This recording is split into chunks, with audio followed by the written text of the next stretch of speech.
Welcome back to Starship's 6th test flight.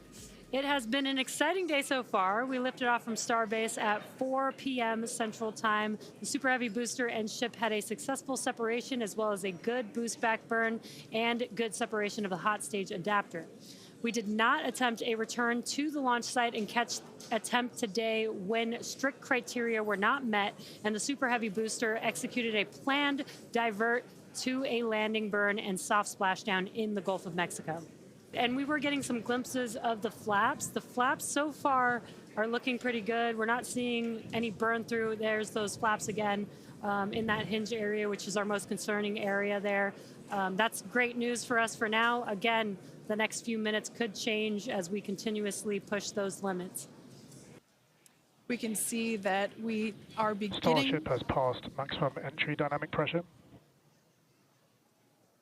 All right, great call out there. But we can see on this view here that we do have some heating there on that looks like one of the forward flaps on Starship. This is to be expected. We knew that the vehicle would perform differently than what we had seen on Flight 5. This is actually really good data because it tells us what parts of the vehicle at this, what will soon be a higher angle of attack once we drop down below the speed of sound. We'll have a higher angle of attack, meaning we're going to be flying nose down, basically. So yeah, this is good news, but we can actually, looks like that heating is starting to cool off there. A little interesting. So this is when we're moving slower than the speed of sound. You can see that nose slowly start to tip down, and we're going to try and maintain flap control the whole way. But we are just a couple minutes away from hopefully doing a landing flip and landing burn if the flaps can hold together.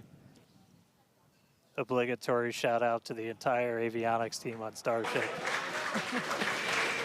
And there's that nose down orientation.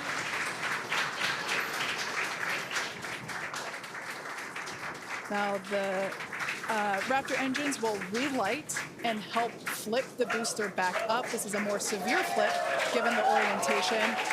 The engines will shut down prior to the water making impact, prior to the vehicle making impact with the water. Our ship is doing great so far. There's those engines relighting. What a great reorientation by Starship. Wow. All three down to 2 into the water. Starship is landed. Wow. And we have ship splashed down in the Indian Ocean. Some awesome buoy cam action here. Daylight views. Incredible. We really pushed the limits on ship and it made it all the way back down to Earth.